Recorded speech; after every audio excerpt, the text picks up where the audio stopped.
makeup that looks good on camera versus makeup that looks good in real life. As a professional makeup artist that has worked on film, has worked with bridal clients, you definitely have to change your techniques and the products that you use to make sure it looks good on camera. This side is going to be my camera ready side, so I'm going to start with a fuller coverage, more matte finish foundation, NARS Natural Radiant Longwear. This foundation does look good in person too, but typically a fuller coverage foundation is going to photograph the most seamless. I just came back from Mexico and all of my products are a little bit too light for me, but we're gonna have to make this work. I also wanted to do this TikTok for learning purposes. A lot of times we try to do our makeup like the influencers that we're seeing on TikTok, YouTube, etc. A lot of times they're doing makeup to look good on camera. For in-person makeup, I like something more lightweight and dewy, like a tinted moisturizer or a tinted serum. Taking my nude sticks, tinted sunscreen. This will create like a veil of tint over the skin, but it won't be distracting for in-person makeup because you're not going to see it settle in the crevices. However, on camera, this can be distracting, especially with lighting, because the light is going to pick up all the shine and it can come across as looking sweaty. So you can see all the texture and spots still on my skin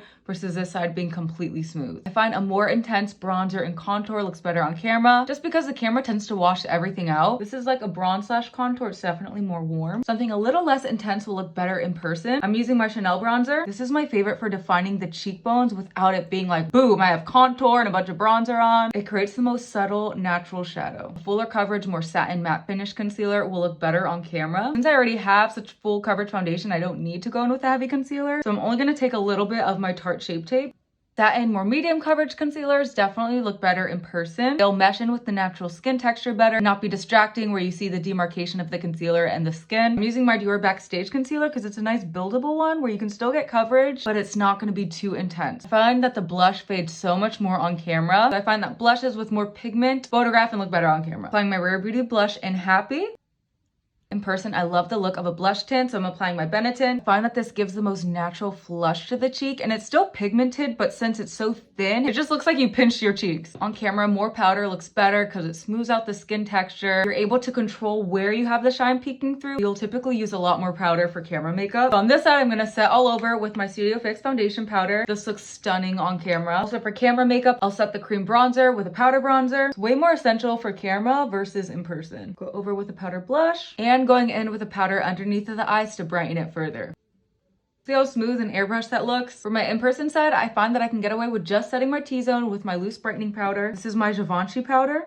To be honest, as far as the brows go, I think too bold of a brow looks bad. On camera, it can distract from everything else, but you do need enough product because the camera tends to wash everything out. So if you have very light brows, you're going to want to put some sort of product in there. That way they don't get lost. You don't look like you have no eyebrows. So for camera, I like to fill them in with a pencil. I always like to set the brows with a powder for camera makeup. It just photographs so much better and flows so much better. I can't tell you what it is, but it's just like an extra step that makes all the difference. For in-person eyebrows, I can get away with one or the other. Typically just use brow powder just for a softer, more natural effect. For eye makeup, in order for it to look like you have something on the eye, you're gonna need to go a little bit darker with like your crease colors. Whereas in person, you can get away with just a bronzer. Starting with the in-person side, I'm just gonna throw bronzer in my crease and that'll give enough definition. So if you're being photographed and you don't typically like to wear a lot of makeup, keep in mind that you may need to add a little bit more just for the camera to pick up some more definition in the eye so that your eyes don't get lost with everything else. But keep in mind, if you want your eyes to look intense and bold on camera, you're gonna have to add a lot more eyeshadow than you typically would. You can see I just threw some darker browns in the crease. It looks honestly more natural on camera, but in person, this is slightly bolder. Lashes look so much better on camera, and to me, I find borderline essential. The camera washes out so much that even if you do have long lashes, adding a lash will just add the perfect amount of definition and pop. So for my bridal clients that are hesitant about false lashes, I encourage them to try at least half lashes during the trial and to take pictures just to see the difference that it makes. So for my camera side, I'm gonna use these Kiss lashes in the style Flutter. See, look how pretty that looks. This would be a pretty nighttime in-person lash, but for daytime, a little bit too much. So for daytime in-person lashes, I prefer either just mascara, preferably brown, or a half lash. These are from Amazon. As far as the lips go, I think lining and all that looks good in person too, but it's just that much more essential for camera makeup. You can also get away with more dramatic lip contouring shade for camera makeup. So I'm gonna define also with this brown color. And then this is like the first lipstick right in front of me. It's the Maybelline Lip Ink in Charmed, and look at the difference.